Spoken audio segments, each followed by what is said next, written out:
అందరికీ జేబీఎం. నేను Rajesh Mahasen. Welcome to Mahasen media.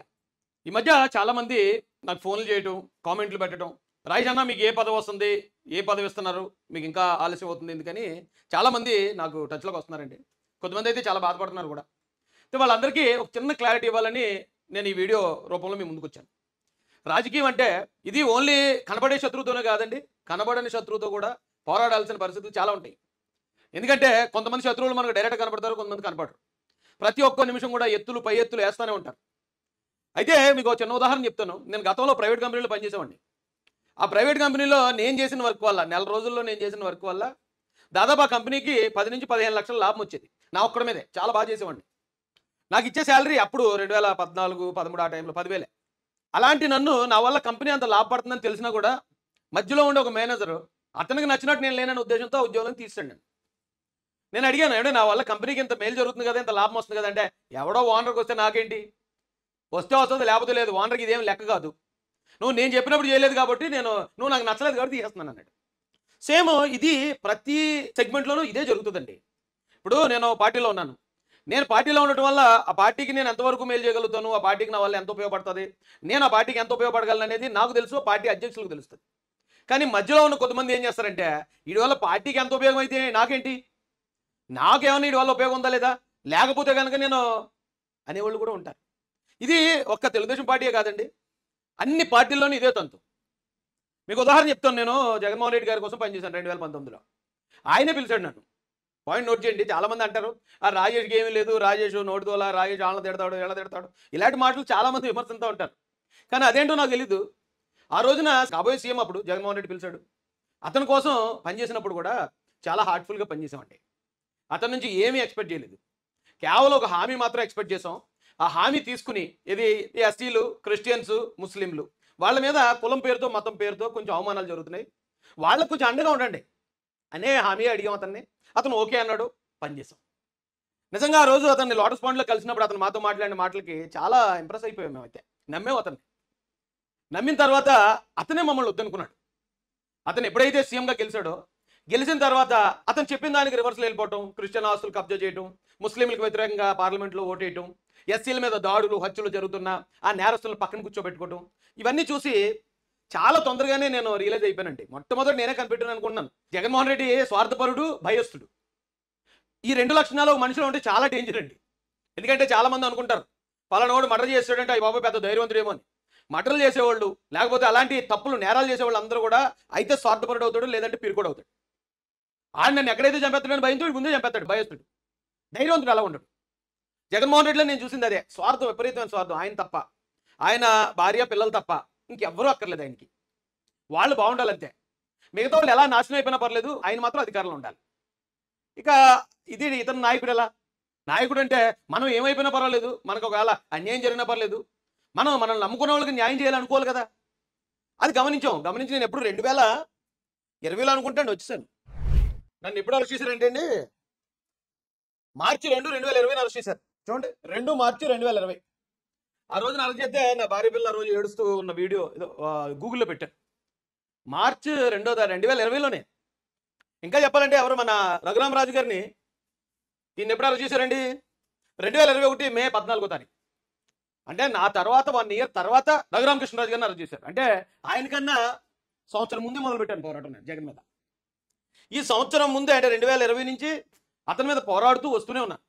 ఎందుకంటే అతను స్వార్థపరుడు, అతను కరెక్ట్ కాదు అని. ఈ క్రమంలో చంద్రబాబు నాయుడు గారు, లోకేష్ గారు, నిజంగా ఈ పార్టీలో మేము ఇప్పటికీ కొనసాగుతున్నాం అంటే కేవలం వాళ్ళిద్దరు కారణం. అంటే తెలుగుదేశం పార్టీలో చాలామంది మంచి నాయకులు ఉన్నారు, మమ్మల్ని చాలా ప్రేమగా చూసిన వాళ్ళు, మమ్మల్ని ఎంకరేజ్ చేసిన వాళ్ళు చాలామంది ఉన్నారు. ఉదాహరణకి పల్లా గారు కానీ, టీడీ జనార్దన్ గారు కానీ, ఇలా చెప్పుకుంటూ పోతే చాలామంది మాకు సపోర్ట్ చేసిన వాళ్ళు ఉన్నారు. కానీ శత్రువు ఎక్కడో ఉండడు, మన పక్కనే ఉంటాడు అన్నట్టు మన చుట్టూరు ఉన్న వాళ్ళు కూడా కొంతమంది మనల్ని శత్రువులుగా భావిస్తారండి. ఇక స్ట్రైట్గా వస్తే, పార్టీ ఇప్పటి వరకు తెలుగుదేశం పార్టీ మాకు చాలా గుర్తింపు ఇచ్చింది, చాలా గౌరవించింది, చాలా చోట్ల చెప్పాను ఇది. కానీ పార్టీలో మాకు చాలా చోట్ల అవమానాలు కూడా జరిగాయి. అందరికీ జరిగేదే, ఇదేదో నాకొక్కడికే జరిగిందని చెప్పడం కాదు, కానీ ఇది అందరికీ జరిగేదే. ఇది ఇప్పుడు ఎందుకు చెప్తున్నాను నేనంటే, ఇలాంటి అవమానాలన్నీ తట్టుకుని కూడా చంద్రబాబు నాయుడు గారి కోసం, లోకేష్ గారి కోసం నిలబడతాం కూడా. ఇప్పుడు ఏదైతే ఈ 10వ టాపిక్ ఎందుకు వచ్చింది ఇప్పుడు అంటే, నిన్న నేను కోర్టులో ఉన్నప్పుడు ఒక పోస్ట్ పెట్టాను. నిన్న మొన్న కానీ కోర్టుకి వెళ్ళాను. ఆ కోర్టులో అలా కూర్చోవడం నాకు జగన్మోహన్ రెడ్డి అధికారంలో ఉన్న 5 సంవత్సరాలు అలవాటే. వెళ్ళిపోవటం, కోర్టులో కూర్చోవటం, అలా వెయిట్ చేయడం ఎప్పుడుకో ఆ పని అవ్వటం, ఇంటికి రావటం. అయితే ఈ మొన్న కూడా ఇప్పుడు మా గవర్నమెంట్ కదా, చూశాను మొబైల్‌లో అసెంబ్లీ సెషన్ జరుగుతుంది. అక్కడ ఉన్న ఎమ్మెల్యేలని, మంత్రులని అందరినీ చూశాను. అరే! ఇప్పుడు నిజం చెప్పాలంటే అంత పోరాడినోళ్ళు కూడా అక్కడ ఉన్నప్పుడు, అప్పుడే వేరే పార్టీ నుంచి వచ్చినోళ్ళు ఉన్నప్పుడు ఎంతో కొంత బాధ అనిపిస్తది కదండీ! ఆ బాధలో నేను ఇంకా కోర్టులోనే కూర్చొని ఉన్నాను. నా తోటోళ్ళందరూ కూడా అసెంబ్లీలో ఉన్నప్పుడు కొంచెం బాధ అనిపించిందని పెట్టాను. ఇక్కడ చాలామంది మిమ్మల్ని చంద్రబాబు నాయుడు గారు వాడుకొని వదిలేశారు. తెలుగుదేశం పార్టీ వాడుకొని వదిలేసింది. మిమ్మల్ని మోసం చేశారు. మీకోసం పలానా పార్టీ ఎదురు చూస్తుంది. ఇలా చాలా కామెంట్లు మీరు చదవండి. నేను ఆ కమ్యూనిటీలో ఉంటుంది పోస్ట్ అది. అవన్నీ చూసిన తర్వాత అనిపించింది. ఓకే. ఒకవేళ ఇలాగా చంద్రబాబు నాయుడు గారిని కొంతమంది అపార్థం చేసుకునే పరిస్థితి ఉందేమో. ఆయన గురించి నేను చెప్పి తీరాలి. ఇది చాలా విషయాలు ఇప్పటివరకు ఎక్కడ చెప్పలేదండి. ఇప్పుడు చెప్తాను నేను. నారా చంద్రబాబు నాయుడు గారి దగ్గర మేము ఆ పార్టీలో జాయిన్ అయినప్పుడు ఆయన్ని హైదరాబాద్లో కలిశారు. హైదరాబాద్లో కలిస్తే స్టార్టింగ్ అంటే ఆయన ఎవరితో మాట్లాడినా అంతే విలువించి మాట్లాడతారు. నాతో కూడా అంతే విలువించి మాట్లాడు. ఈ అక్కడాన్ని ఇప్పటిదాకా చెప్తే చంద్రబాబు నాయుడు గారు నాకు క్లోజ్ అని రాయల్ బిల్డప్ ఇచ్చేసుకుంటున్నాడు, లోకేష్ గారు క్లోజ్ అని బిల్డప్ ఇస్తున్నాడు, మళ్ళీ అదొక ఇది తీస్తారేమో అని ఎప్పుడు ఎక్కడ చెప్పలేదు. కానీ ఇప్పుడున్న పరిస్థితుల్లో నా కోసం చంద్రబాబు నాయుడు గారిని ఒకవేళ అపార్థం చేసుకుంటారనే ఉద్దేశంతో మాత్రమే నేను చెప్పడం జరుగుతుంది. చంద్రబాబు నాయుడు గారు నన్ను చూసిన రోజు, ఆ రోజు మేము ఫస్ట్ టైం ఆయన కలిసిన రోజు, ఆయన నాతోటి నేను మాట్లాడిన వీడియోల గురించి మాట్లాడాడు ఆయన.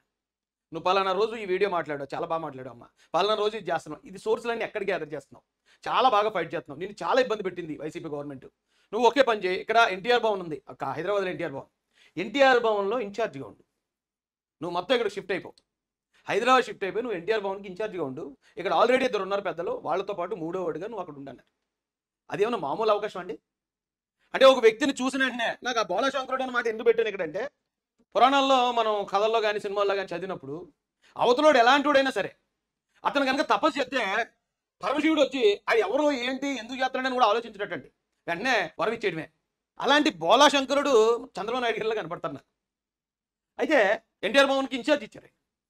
ఇస్తే నేనేంటి ఆంధ్రప్రదేశ్ వదిలేసి తెలంగాణకి వెళ్ళిపోతే ఇక రాజేష్ జగన్ భయపడిపోయి పారిపోయాడు అంటారు, అక్కడెక్కడో ఉన్నాడు అంటారు. కాబట్టి వెళ్దాం వద్దా అని ఆ సందిగ్ధంలో ఉన్నప్పుడు ఖచ్చితంగా మనం అంటే నచ్చనంటే ఎవరికైనా ఉంటుంది అనుకోండి. ఇప్పుడు మేము ఎప్పటి నుంచో ఒక 20 సంవత్సరాల నుంచి పనిచేస్తున్నాం పార్టీలో, ఈరోజు సడన్గా కూడా వచ్చి నాకన్నా పైకి వెళ్ళిపోతున్నాడు అంటే అది కామన్, అర్థం చేసుకోవాలి. అలాంటి కొన్ని జరిగాయి, అన్నీ చెప్పలేను కానీ జరగడంతో ఆ ఎన్టీఆర్ భవన్కి నేను వెళ్ళటం అనేది ఆగిపోయాను. కానీ అది ఎక్కడ చెప్పలేదు ఇప్పుడు దాకా. అవన్నీ మామూలు. ఇంకా ఇప్పుడు రాజకీయ పార్టీలు అన్నప్పుడు ఇవన్నీ మామూలు కామన్గా జరుగుతాయి. తర్వాత చంద్రబాబు నాయుడు గారు ఏం చేసేవారు తెలుసండి, ప్రతిరోజు ఉదయం స్ట్రాటజీ కమిటీ మీటింగ్ జరుగుతుంది, అందరికీ తెలిసిందే, ఓపెన్ సీక్రెట్ ఇది. ఆ స్ట్రాటజీ కమిటీ మీటింగ్లో ఒక 5-6 చాలా ఇంపార్టెంట్ చంద్రబాబు నాయుడు గారితో మాట్లాడే వాళ్ళు ఉంటారు. ఆ స్ట్రాటజీ కమిటీ మీటింగ్కి నన్ను కూడా తీసుకోమని ఎవరైనా. నేను చాలాసార్లు ఇక్కడ మన ఆఫీస్ నుంచి నేను జూమ్లోని లేదా వాట్సాప్ కాల్లో నేను కూడా స్ట్రాటజీ కమిటీ మీటింగ్లో పార్టిసిపేట్ చేసేవాడిని. అయితే బాబు గారు అయితే అంత వాల్యూ ఇస్తారా, వీడి దగ్గర టాలెంట్ ఉంది, వీడి దగ్గర కంటెంట్ ఉంది, ఈ వ్యూహాలు వేయగలుగుతాడు అనుకుంటే ఆయన ఎవరితోటన్నా సరే అంతే విలువించి మాట్లాడతారండి. అయితే అది అందరికీ నచ్చాలనే ఉంది. దాని నుంచి కూడా కొద్దిగా దూరం అంటే ఉంటారు కదా కొంతమంది. అప్పుడు కూడా నేనేం బాధపడలే, ఎందుకంటే నాకు ఎవరు ఇంపార్టెంట్, చంద్రబాబు నాయుడు గారు ఇంపార్టెంట్. ఆయన నాకు ఎంతంత వాల్యూ ఇస్తున్నారు, అదే మామూలు విషయం కాదండి. చంద్రబాబు నాయుడు గారు నా కోసం చాలామంది అంటూ ఉంటారు. ఇప్పుడు ఎందుకు మందకృష్ణ గారు వాళ్ళ బ్యాచ్ అంటున్నారు కొంతమంది, మందకృష్ణ గారి ఎంఆర్పిఎస్ జెండాలు చూసి తెలుగుదేశం, జనసేన, బీజేపీతో పాటు ఎంఆర్పిఎస్ వాళ్ళు కూడా మాకు సపోర్ట్ చేశారు అన్నారు ఆయన మీటింగ్లో. అన్నారు అన్నమాట, వాస్తవమే. అయితే అలాంటి పెద్ద ఆయన నా కోసం ఒక 5-6 సార్లు మాట్లాడాడు. రాజేష్ మంచి నాయకుడు, స్టేట్ అంతా క్యాడర్ ఉన్న వ్యక్తి, ప్రభావితం చేయగలిగిన వ్యక్తి అని ఒకసారి కదండి, మాసేన రాజేష్ని హత్య చేసేందుకు ప్రభుత్వం కుట్ర చేస్తుందని మాట్లాడారు ఆయనే. అయితే ఈ వీడియోలన్నీ ఓపెన్ చేసి మీ టైం వేస్ట్ చేయండి, మీరు కొట్టండి, నేను ఇలా కొట్టాను చంద్రబాబు అబౌట్ రాజేష్ మాసేన అని కొడితే ఈ వీడియోలన్నీ ఓపెన్ అవుతున్నాయి.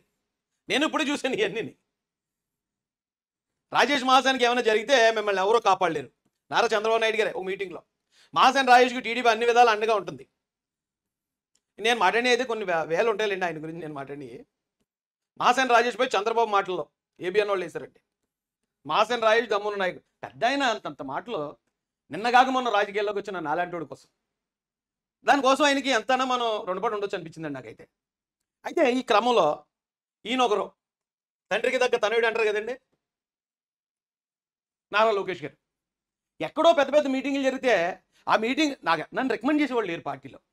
రాజేష్ మంచోడే, ఆడికి అవకాశం పలానా అవకాశం ఇవ్వండి అని రికమెండ్ చేసే పెద్దలు ఎవరు లేరు నాకు. కానీ రాజేష్కి అవకాశం ఇస్తే మేము ఒప్పుకోం అనేవాళ్ళు కొంతమంది ఉన్నారు. అలాంటి సమయంలో కూడా ఇలాంటి పెద్ద పెద్ద కార్యక్రమాలు జరిగినప్పుడు లేదు పిల్లండి రాజేష్ని పిల్లండి అని ఒకసారి కదండి 2 సార్లు పిలిపించాడు ఆయన. ఆయన ఇచ్చిన ఆ వాల్యూకి నేను వాళ్ళకి రుణపడిపోయి లేదు ఎవరు వీళ్ళిద్దరూ తప్ప నన్ను ఎవరు ఏమన్నా సరే నేను భరించాలి. ఎవరైనా ఒకవేళ మన మీద సూటుపోటు మాటలు కానీ లేకపోతే మనల్ని తొక్కాలని చూసినా అని చేయాలని చూసినా మనం ఈ పట్టించుకోకూడదు. మనకు వాళ్ళిద్దరు ఇంపార్టెంట్. నేను ఇదే క్రమం స్టార్టింగ్ నుంచి పార్టీలో జాయిన్ అయిన దగ్గర నుంచి కూడా అంటే అలాంటివి చాలా జరిగాయి. ఉదాహరణ చెప్పనా మీకు, ఎలక్షన్ దగ్గరకు వచ్చేసింది, బాగా పీక్స్లో ఉంది ప్రచారం. ఆ ప్రచారం సమయంలో అంటే చాలాసార్లు నన్ను పార్టీ నుంచి వద్దు బాబు నాకు ఈ పార్టీ అని నేను బయటకు పోయేలాగా కొన్ని పరిస్థితులు క్రియేట్ చేశారు. ఒక ఇద్దరు ముగ్గురు పెద్దలు ఆ పరిస్థితులు క్రియేట్ చేశారండి. కానీ ఇది ఎక్కడ చెప్పలేదు నేను ఇప్పుడు దాకా. ఒకవేళ లోకేష్ గారిని ఎప్పుడైనా కలిసినప్పుడు కానీ లేకపోతే చంద్రబాబు నాయుడు గారిని కలిసినప్పుడు కానీ ఆయనకు కూడా చెప్పలేదు నేను. ఎందుకంటే అవన్నీ కామనే కదా, ఏ రాజకీయ పార్టీలోనూ ఉండేవే కదా, ఈ ఎత్తులు పై ఎత్తులు అనేది ఎప్పుడు జరిగేదే కదా. ఈ ఆలోచనతో ఎప్పుడు చెప్పలేదు. అయితే ఇప్పుడు నేను రాష్ట్ర అధికార ప్రతినిధిని, లోకల్లో ఇక్కడ నా నియోజకవర్గంలో ప్రతిపాడు నియోజకవర్గంలోకి చంద్రబాబు నాయుడు గారు లేకపోతే పవన్ కళ్యాణ్ మీటింగ్ జరుగుతుంది. ఇన్విటేషన్ ఉండేది కాదు, నేనేమో ఆఫీసులోనే ఉండేవాడిని. ఇప్పుడు నాకు కూడా కొంతమంది 10 మందో 15 మందో లేదా ఒక ఇద్దరన్నా ఉన్నారు కదా నాతో పాటు, అన్న మీరు ఎందుకు వెళ్ళలేదని అడిగితే దానికి ఏదో కారణం చెప్పాల్సి వచ్చేది. అవనగడ్డ మీటింగ్ అని పిలిపించి సరిగ్గా అక్కడ దగ్గరలోకి వెళ్ళాక మీటింగ్ క్యాన్సిల్, మిమ్మల్ని ఈ మీటింగ్ రావద్దన్నారు, ఓన్లీ ఎస్సీలతో మాట్లాడమన్నారు. అన్నీ నాకు ఏదో ఒక కావాలని అవమానకరంగా అవమానపరిచే పరిస్థితులు ఎదురయ్యాయి. ఇంకొక ఉదాహరణ చెప్తాను మీకు. ఇప్పుడు పీ గన్నవరం సీటు అది ఓకే, అది ఏం జరిగిందో తర్వాత మాట్లాడుకుందాం. ఆ సీటు నేను ఓకే ఇది వద్దు, మనం ఇలా చేయడం వల్ల పెద్ద ఆయనకి మన వల్ల ఏదైనా బ్యాడ్ వస్తుందేమో, ఆయన మనకి ఎంత అభిమానించి ఎంత గౌరవించే వ్యక్తిని మన గురించి ఒక్కడు కూడా ఒక మాట అనకూడదు, నేనే తప్పుకుంటాను అవసరం అయితే అన్న తర్వాత పీ గన్నవరంలో మీటింగ్ జరుగుతుంది అనుకోండి. ఆ మీటింగ్కి ఓకే టికెట్ వదిలేసినా చాలామంది ఇప్పుడు వరం గారు ఉన్నారు, ఆయన టికెట్ పవన్ కళ్యాణ్ గారి కోసం వదిలేశారు. అక్కడ ఇన్ఛార్జ్ ఎవరు? వరం గారే. అలా ఇప్పుడు మీరు తెలుగుదేశం పార్టీలో టికెట్లు త్యాగం చేసిన వాళ్ళందరినీ చూడండి, వాళ్ళందరూ నియోజకవర్గ ఇన్ఛార్జీలు, తెలుగుదేశం పార్టీ ఇన్ఛార్జీలు. కానీ పీ గన్నవరంలో మీటింగ్ జరుగుతున్నా ఆ మీటింగ్కి కనీసం ఇన్విటేషన్ లేదు. లేనప్పుడు పీ గన్నవరంలో ఉన్న వాళ్ళు ఆ చుట్టుపక్కల ఉన్న వాళ్ళు ఫోన్లు చేస్తారు కదా, వస్తున్నావా ఈవేళ ఇక్కడ బాబు గారు వస్తున్నారు కదా మీటింగ్ అంటే ఏం చెప్పాలి వాళ్ళకి? లేదు నేను కొంచెం కోపంలో ఉన్నాను కదా, నేను రాను, నేను కోపగించాను. ఆ టైప్లో కూడా కవర్ చేశానండి చాలాసార్లు. ఆ మరుసటి రోజు చంద్రబాబు నాయుడు గారు అమలాపురం వచ్చి ఆయన కబురు పెట్టారు మళ్ళీ నాకు, రాజేష్ని పిలిపించండి, రాజేష్ని తీసుకురండి. ఎందుకంటే ఆయనకి తెలుసు రాజేష్ ఒక లీడరు, ఆయన ఇక్కడికి మనం ఇక్కడ మీటింగ్ పెట్టినప్పుడు అతన్ని పిలవలేదు, పిలవనప్పుడు ఒక లీడర్ మనసు గాయపడుతుంది. వెంటనే వాళ్ళు అమలాపురం ఆయన పిలిపించడం, ఆయన మాట్లాడడం, అదేదో నాకు ఇప్పుడు బాధ ఎలాగ ఉందనగానే మనకి ఏదైనా ఒక రోగం వచ్చిందనగానే అన్ని మంది చేస్తుంటే ఎలా ఉంటుందండి? అలాంటి వ్యక్తి నారా చంద్రబాబు నాయుడు గారు. ఇలా జరిగిన ప్రతి సంఘటనలో కూడా ప్రతి అవమానంలో కూడా పార్టీ వెన్నంటే ఉన్నాం తప్ప ఏ రోజు ఈవెన్ పెద్ద పెద్ద సీనియర్ నాయకులు కూడా చంద్రబాబు నాయుడు గారిని విమర్శించే సమయంలో కూడా మాకు టికెట్ రాలేదనో లేకపోతే మాకు సరైన గుర్తింపు లేదనో చాలా పెద్ద పెద్ద మాట్లాడినప్పుడు కూడా ఏ రోజు మేము చంద్రబాబు నాయుడు గారిని లోకేష్ గారిని ఒక్క మాట అనకపోవడానికి అదే కారణం. వాళ్ళిద్దరూ బోళా శంకరులు. కానీ అందరూ అలా ఉండరుగా పార్టీలో. నిన్నగాక మొన్న వచ్చినోడికి వీడికి ఎంత అవకాశాలు ఇచ్చేయడం ఏంటి, వీడు ఎంత ఎలాగ ఎదిగిపోవడం ఏంటి అనే ఆలోచన చాలా మందిలో ఉందండి. చాలా మందిలో ఉన్నప్పుడు కొంచెం లేట్ అవ్వచ్చు కొన్ని పరిస్థితులు, అన్నీ చెప్పలేను కానీ చెప్పాల్సి వస్తుంది. అయితే ఇప్పుడు ఇదంతా ఎందుకు చెప్పాల్సి వస్తుందండి? ఆల్రెడీ చెప్పాను, చంద్రబాబు నాయుడు గారు లోకేష్ గారు మమ్మల్ని ఏం మోసం చేయలేదు. వాళ్ళిద్దరూ స్టార్టింగ్ డేస్లో ఎలా ఉన్నారు ఇప్పుడు కూడా అలాగే ఉన్నారండి. కొంచెం బాధగా అనిపిస్తుంది, ఇది చెప్పాల్సి వచ్చినప్పుడు కూడా బాధగా అనిపించింది. ఎందుకంటే బ్యాక్గ్రౌండ్ లేకుండా బయటకు రావడం అనేది చాలా పెద్ద డ్రాబ్యాక్ అండి. ఇప్పుడు కులమో లేకపోతే మతమో ఇంకోటి కూడా పెద్దగా పనిచేయట్లేదు. ఎందుకంటే నా కులంలో ఉన్న వాళ్ళు చాలామంది ఇప్పుడు చాలామంది అంటారు సామాన్యుడికి సీట్ ఇచ్చారు చంద్రబాబు నాయుడు గారు, అందుకే రాజేష్కి అంత హాట్ టాపిక్ అయింది అన్నారు. నాకన్నా సామాన్యులకు చాలామందికి ఇచ్చారు. ఆయన ఒక అంగన్వాడీ టీచర్కి ఇచ్చారు, ఒక డ్రైవర్కి ఇచ్చారు. వాళ్ళెవరు అంత టాపిక్ ఎందుకు అవ్వలే? ఒక రాయేష్ మహాజన్కి ఇచ్చిన సీట్గా ఇంకా చెప్తే మతిపోయిందండి. నేను మొన్న గుంటూరు వెళ్ళినప్పుడు అక్కడ నాకు సోదరుడు కనిపించి చెప్పాడు, అన్న మీకు సీక్రెట్ చెప్పాలి, ఎవరికి చెప్పకండి, అప్పుడు నేను చెప్దాం అనుకుంటున్నాను. మీకు టికెట్ అవ్వద్దని కోనసీమకు చెందిన ఒక ఎమ్మెల్యే గారు మీ కులమోడే మీకు టికెట్ అవ్వద్దని గుంటూరు ప్రాంతానికి చెందిన ఒక పెద్ద నాయకుడు కాలు మీద పడ్డం నేను చూశాను. అంటే నా టికెట్ ఆపడానికి చాలామంది ప్రయత్నించారు. ఇది షాక్ అయ్యాను నేను. ఆయన ఎప్పుడు కనపడినా తమ్ముడు అన్నయ్య అనుకుని చాలా ప్రేమగా మాట్లాడతాడు నాతో. అలాంటి ఆయన ఏకంగా కాలు మీద పడిపోయాడు, ఒక పెద్ద ఆయన కాళ్ళ మీద, రాజేష్కి మాత్రం టికెట్ ఇవ్వద్దు. ఇలాంటి వాళ్ళు ఇంకెంతమంది పనిచేసి ఉంటారో. ఇలాంటి శక్తులన్నింటినీ దాటుకుని ఏదైనా ఒక అవకాశం దగ్గరికి మేము వెళ్ళడానికి టైం పడుతుంది కదండి. రికమెండ్ చేయకపోయినా పర్లేదు, వద్దు అవకాశం ఇవ్వద్దు అని వెనక్కలాగే వాళ్ళు ఇంతమంది ఉంటే మరి ఎలా? హైదరాబాద్ మేము ఎన్టీఆర్ భవన్కి వెళ్ళినప్పుడు అక్కడ పెద్ద ఆయన, చాలా పెద్ద లీడర్ ఆయన అన్నాడు, నీకోసం ఢిల్లీ నుంచి వచ్చాయా ఫోన్లు, ఏం చేసేవాడు బాబు ఇంతకుముందు నువ్వు? రాజేష్ అంటే ఎలాంటి వాడు నీకు తెలుసా? అది ఇది అనేసి ఆయన చాలా సీరియస్ మాట్లాడుతున్నాడు, పెద్ద నాయకుడు ఢిల్లీ నుంచి అన్నారు. అయ్యో బాబోయ్, అంటే ఎవరెవరు ఎక్కడెక్కడి నుంచి ట్రై చేశారు మనకి ఏం తెలుస్తుందండి? మనం ఏదో ఉత్తరకాంచి కాకినాడ జిల్లా పత్తిపాడు మండలం ఒక ఇల్లు చిన్న షెడ్డు ఇక్కడ కూర్చొని మాట్లాడడం ఎవరికైనా కష్టం అయితే. ఇప్పుడు కూడా ఈ రాష్ట్రంలో నాకున్న ఒకే ఒక్క ఆనందం ఏంటంటే అండి, ఏం లేకపోయినా ఒకవేళ పార్టీలు గుర్తింపు ఉండొచ్చు, లేకపోవచ్చు, పదవులు రావచ్చు రాకపోవచ్చు, కానీ నేను ఇక్కడి నుంచి కాకినాడ కోర్టుకి వెళ్ళి కోర్టులో కూర్చున్నప్పుడు, కోర్టులో కూర్చున్నాను, ఇంకా కూడా ఈ తప్పుడు కేసుల్లోనే బాధ పక్కన ఉంటుంది, కానీ ఆ కోర్టుకు వచ్చిన వాయిదాకు వచ్చిన ఖైదీలు, వాళ్ళతో పాటు వచ్చిన సెంట్రీ కానిస్టేబుళ్ళు, ఆ చుట్టూరా ఉన్న అడ్వకేట్లు ఒక్కరు కూడా నన్ను పలకరించుకుంటూ వెళ్ళరండి. తమ్ముడు నమస్తే, అన్న నమస్తే, తమ్ముడు జైభీం, తమ్ముడు అలా, అన్నయ్య ఇలా, ప్రతి ఒక్కరూ. మరి లోపల ఉన్న జడ్జి గారు నన్ను మంది పలకరిస్తారు లేదు నాకు తెలియదు, కానీ ప్రతి ఒక్కరు. అది నాట్ ఓన్లీ కాకినాడ కోర్టు కాదండి, నేను తెలంగాణకి వెళ్తే తెలంగాణలో అన్నయ్య అన్నయ్య అనుకుంటూ ప్రేమగా ఎగబడతారు సెల్ఫీల కోసం. నేను మంగళగిరి వెళ్తే మంగళగిరికి వస్తారు, శ్రీకాకుళం వెళ్తే శ్రీకాకుళంలో ఉంటారు, తెలంగాణలో ఆ మూలకి వెళ్తే ఆ మూలలో ఉంటారు, మన నాగర్ కర్నూలు వెళ్తే అక్కడ ఉన్నారు. ప్రజలకైతే మాత్రం నమ్మకం కలిగించగలిగాం మా పోరాటంతో. ఇడు మావాడు అణగారిన వర్గాల తరపున మాట్లాడతాడు, పేదల తరపున ఫైట్ చేస్తాడు. ఆ నమ్మకాన్ని అయితే సాధించగలిగామండి. ఆ నమ్మకం ఎంత దూరం అని నడిపిస్తుంది మమ్మల్ని. ఇప్పుడు ఒక చంద్రబాబు నాయుడు గారు, ఆయన ఎక్కడికైనా వెళ్తే జనం నన్నెవరు ఆయన్ని. ఒక లోకేష్ గారు, ఆయన్ని కూడా అసలు జనం మూగేస్తారు చాలా దారుణంగా. ఇక పవన్ కళ్యాణ్ గారు, ఆయన మామూలుగానే పవర్ స్టార్, సినిమా బ్యాక్గ్రౌండ్ నుంచి వచ్చారు కాబట్టి ఆయనకు ఆటోమేటిక్గానే ఆ ఫ్యాన్ బేస్ అనేది ఉంటుంది. ఒక జగన్మోహన్ రెడ్డి గారు, వాళ్ళ తండ్రి గారి నుంచి వచ్చింది, లేకపోతే ఆయనకి ఐపాక్ టీం సృష్టించిన ఒక ఫేక్ ఇమేజ్తో ఆయన మీద కూడా జనం ఎగబడతారు. కానీ నేను చాలా సామాన్యుడిని, కనీసం సినిమా యాక్టర్ కూడా పక్కన పెడితే సీరియల్ యాక్టర్ని కూడా కాదు. అంటే మా నాన్న కానీ తాత కానీ నాకు ఎవరో కనీసం ఒక ఎమ్మెల్యే కాదు కదా, మా అమ్మ జస్ట్ ఒక ఉప సర్పంచ్ చేసింది, సర్పంచ్ కూడా లేడు మా ఇంట్లో. మేమేం పెద్ద జమీందారు వంశం నుంచి వచ్చిన కూడా కాదు. అయినా కానీ ఏ ప్రాంతానికి వెళ్ళినా ఆ ప్రాంతంలో ఉన్న ప్రజలు అన్నయ్య అని కుల మతాలకు అతీతంగా, ఇప్పుడు చాలామంది అంటారండి హిందువులకు వ్యతిరేకంగా మాట్లాడేట రాయచ్చు, హిందువులకు వ్యతిరేక ఇప్పుడు మాసన్ మీడియా ఛానల్లో దాదాపు 8 లక్షలు 9 లక్షల మంది 9 లక్షల మంది దాకా ఉన్నారు రఫ్గా. ఇందులో 90% హిందువులే, 90%. నేను బయటికి ఎక్కడికైనా వెళ్ళినప్పుడు నన్ను పలకరించే వాళ్ళలో 90% హిందువులే, బొట్టు పెట్టుకుని ఉంటారు వాళ్ళు. తమ్ముడు అన్నయ్య అనుకుంటే ఎంతో ప్రేమగా వస్తారు. ముస్లిం కనబడాడంటే ముస్లిం వస్తాడు నా దగ్గరికి, క్రిస్టియన్ కనబడితే క్రిస్టియన్, దళితుడు కనబడితే జైభీం. ఇలా ప్రతి ఒక్కరూ ఆ అభిమానాన్ని మాత్రం దేవుడు మాకు ఉచితంగా ఇచ్చాడండి. అభిమానాన్ని నిలబెట్టుకోవడానికి మాత్రం బతుకుతాను ఖచ్చితంగా. ఇలాంటి ఒక అభిమానం మాత్రం దేవుడు మీ అందరి ఆశీస్సులతో ఇచ్చారు. దీన్ని నిలబెట్టుకుంటాను ఖచ్చితంగా. మీ నమ్మకాన్ని మాత్రం పాడు చేసుకోను. 100% నారా చంద్రబాబు నాయుడు గారు, నారా లోకేష్ గారితో మేము ప్రయాణం చేస్తాం. వారి వల్ల మాత్రమే ఈ రాష్ట్రం బాగుపడుతుందనే గట్టి నమ్మకం మాకుంది. ఎన్ని అవమానాలు ఎదురవనివ్వండి, ఎన్ని నిర్లక్ష్యాలు మాకు ఫేస్ అయినా, లేకపోతే ఇంకా ఏమైతే ఎదురు దెబ్బలు ఉన్నాయో అవమానాలు ఎదురైనా ఖచ్చితంగా ఈ రాష్ట్రం కోసం నిలబడతామండి. ఈ రాష్ట్రం కోసం ముందుకే వెళ్తాం. ఎందుకంటే చంద్రబాబు నాయుడు గారి మీద, లోకేష్ గారి మీద 100% నమ్మకం ఉంది మాకు. అది జరుగుతుంది అంతే. మీరు ఈ వీడియో చూడండి. ఇలాంటిది మోర్ దెన్ ఒక మినిస్టర్ గారు ఎవరన్నా, చాలామంది నాకు మినిస్టర్లు తెలుసు, వాళ్ళు ఎక్కడికి వెళ్ళినా జనం ఇలా ఎగబడ్డం నేను చూడలేదు. ఎమ్మెల్యే గారు అయితే వాళ్ళ నియోజకవర్గం దాటి పక్క నియోజకవర్గానికి వెళ్తే కనీసం గుర్తుపట్టిన పరిస్థితులు కూడా కొద్దిమంది ఉంటారు. చాలామంది మంచోళ్ళు, పెద్ద పెద్ద లీడర్లు, చాలా ఉన్నతమైన వ్యక్తిత్వం కలిగిన వాళ్ళు ఉండొచ్చు. కానీ ప్రజాదరణ మాత్రం ఈ స్థాయిలో మరి ఎందుకు లభించిందో. చాలామంది అన్నట్టు వీడు హిందువుల వ్యతిరేకి, లేకపోతే బూతులు తిడతాడు, నోటు తోలగాడు, అది ఇదని కొంతమంది ప్రచారం చేస్తూనే ఉన్నారు. అయినా కూడా ఈ ప్రజలు ఇంత అభిమానం చూపిస్తూనే ఉన్నారండి మా మీద. ఇది చాలా తక్కువ టైం, సరిపోక తక్కువే క్రియేట్ చేశారు. వీడియో ప్లే చేస్తాను, మీకు టైం ఉంటే ఈ వీడియో మొత్తం చూడండి. మీ ఆశీర్వాదాలు, మీ దీవెనలు ఎప్పుడు మా మీద ఇలాగే ఉంచండి. జై భీమ్, జై భారత్, జై జై మాసేన, జై తెలుగుదేశం, జై చంద్రబాబు, జై జై లోకేష్ అన్న. వీడియో ప్లే చేస్తాను చూడండి.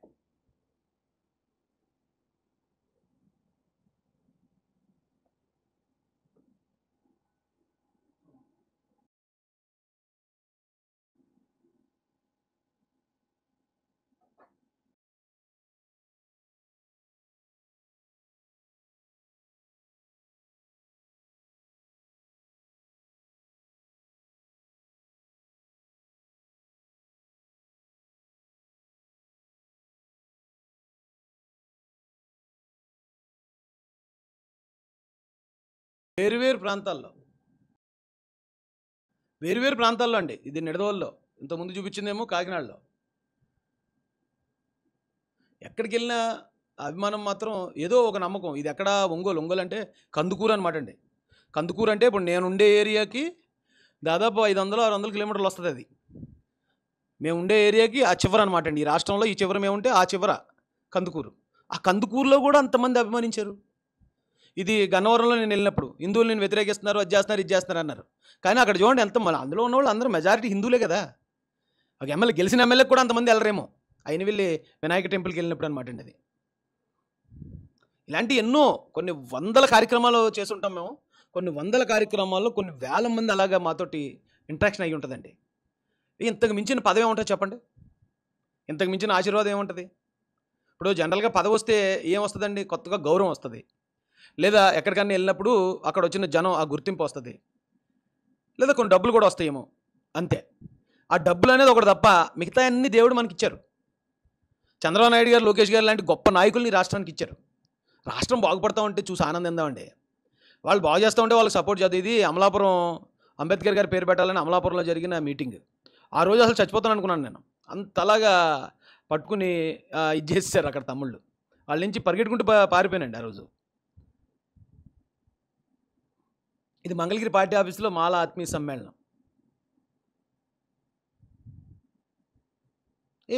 ఏదో ఒక నియోజకవర్గంలోనో లేకపోతే ఒక మండలంలోనో కాదు ఇది. ఆల్ ఓవర్ స్టేట్లో ఇంతమంది ప్రేమాభిమానాలు చూపిస్తా అనే అనుకుంటూ ముందుకు వస్తూ ఉంటే నన్ను పట్టుకుని ఏదో నాకు వాళ్ళ శత్రువులు ఉన్నారు, వీళ్ళ శత్రువులు ఉన్నారు, వాళ్ళని తిట్టాను, వీళ్ళని తిట్టాను అంటూ ప్రచారం చేస్తారండి. ఇప్పటికి ఇంకా అంటే ఎలా తొక్కాలి ఒక మనిషిని అనడానికి ఇప్పుడు జరిగే ఈ తప్పుడు ప్రచారాలు, ఈ ఐపాక్ టీము స్ట్రాటజీలు నేనైతే చూడలేదండి ఇంకెవరిని. ఎవరైతే ఇప్పుడు నేను చెప్పిన పెద్దలు ఉన్నారో, ఒక చంద్రబాబు నాయుడు గారు, ఒక లోకేష్ గారు, ఒక పవన్ కళ్యాణ్ గారు, ఒక జగన్మోహన్ రెడ్డి గారు, వాళ్ళ తర్వాత ప్రజలు ఇంత అభిమానం వేరే వ్యక్తి మీద చూపించడం నేనైతే చూడలేదు. ఇప్పుడు నేను ఆ వీడియో చూస్తున్నాను కానీ నాకే షాకింగ్గా ఉంది. నేనేనా అని అంతమంది తమ్ముళ్ళు అన్నలో నా మీద అంత అభిమానం చూపిస్తున్నారు. అది నేనేనా? అసలే నేను ఏం చేశాను కానీ వీళ్ళు ఎంతమంది ఈ ప్రాంతాలకు అతీతంగా, కులాలకు మతాలకు అతీతంగా ఎంత ప్రేమాభిమానాలు చూపిస్తున్నారు నా మీద అని ఒక్కోసారి నేనే షాక్ అవుతాను. ఇది గన్నవరంలోనండి, విజయవాడ దగ్గర ఉన్న గన్నవరం. అసలు ఎలాంటి ఏరియా అది? గన్నవరం దగ్గర ఏరియా అంటే అక్కడ మహా ముద్దుర్లు ఉంటారు, మహా తెలివైన వాళ్ళు, మహా ధనవంతులు ఉంటారు. అలాంటి ప్రాంతంలో కూడా రాజేష్ మహాసేన వచ్చాడంటే అంత అభిమానం చూపిస్తూ జనాలు తోసుకుంటూ పడతారు మీద. గతంలో ఎప్పుడో ఈ ఆటోగ్రాఫ్ సంస్కృతి ఉండేదండి. ఆటోగ్రాఫ్లు తీసుకునేవారు వాళ్ళ అభిమాన నాయకుడి దగ్గర, లేదా అభిమాన క్రికెటర్ దగ్గర, అభిమాన హీరో దగ్గర. ఇప్పుడు ఆ ఆటోగ్రాఫ్ సంస్కృతి పోయి ఈ సెల్ఫీ సంస్కృతి వచ్చింది.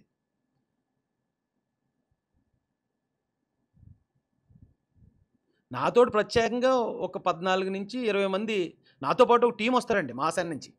ఎందుకంటే ఇక్కడ కంట్రోల్ చేయడానికి, మీద పడి నొక్కేయకుండా ఇక్కడ కంట్రోల్ చేయడానికి 14 మంది మహాసైనికులు. ఆ చుట్టూరు చూడండి, గడ్డాలు వేసుకుని హైట్గా ఉన్న వాళ్ళందరూ కూడా నాతో పాటు వచ్చి మహాసేన మెయిన్ టీం అనమాట అది. ఇది మంగళగిరి దళిత గర్జన చేసాం. మళ్ళీ ఆ తర్వాత లోకేష్ గారి నియోజకవర్గంలో దళిత గర్జన చేసిన కార్యక్రమానికి వెళ్ళినప్పుడు అనమాట అండి ఇది. నేను వైసీపీలో ఉన్నప్పుడు ప్రజల అభిమానం అలాగే ఉండేది. నేను జనసేన కోసం మాట్లాడినప్పుడు అలాగే ఉండేది. నేను తెలుగుదేశం పార్టీ కోసం వచ్చి తెలుగుదేశం పార్టీ కోసం నేను పనిచేస్తున్నప్పుడు అదే స్థాయి ఆ నమ్మకం ప్రజల్లో. అది దేవుడి ఆశీర్వాదం అనుకోవాలి, తల్లిదండ్రుల ఆశీర్వాదం అనుకోవాలి, అంతే. చంద్రబాబు నాయుడు గారు, లోకేష్ గారు మాకు ఇచ్చిన వాల్యూ మాత్రం మేము ఎప్పటికీ మర్చిపోలేమండి.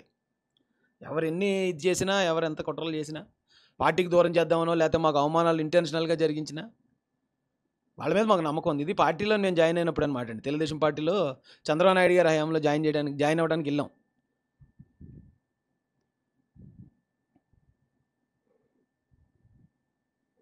ఇది వైసీపీలో నేను ఉన్నప్పుడు కాకినాడలో చేశాను. ఇది అక్కడేదో ప్రాపర్టీని వైసీపీ ఎమ్మెల్యే కబ్జా చేస్తే అప్పుడు చేసిన కార్యక్రమం అనమాట అండి ఇది. అప్పుడు మా పిలుపుతోటి అంతమంది వచ్చారు రోడ్డు మీదకి. ఇది నవంబర్ 26 రాజ్యాంగ దినోత్సవం రోజున చేసిన బైక్ ర్యాలీ. థ్యాంక్ యూ అండి, థ్యాంక్ యూ వెరీ మచ్. ఎంతసేపు కూడా నేను చెప్పిన అంటే నా బాధను కూడా వినడానికి ఎంతమంది నిలబడినందుకు మీ అందరికీ కూడా హృదయపూర్వక ధన్యవాదాలు తెలియజేస్తున్నాను. Thank you so much. జై భీమ్, జై భారత్, జై జై మహాసేన, జై తెలుగుదేశం, జై చంద్రబాబు, జై జై లోకేష్ అన్న.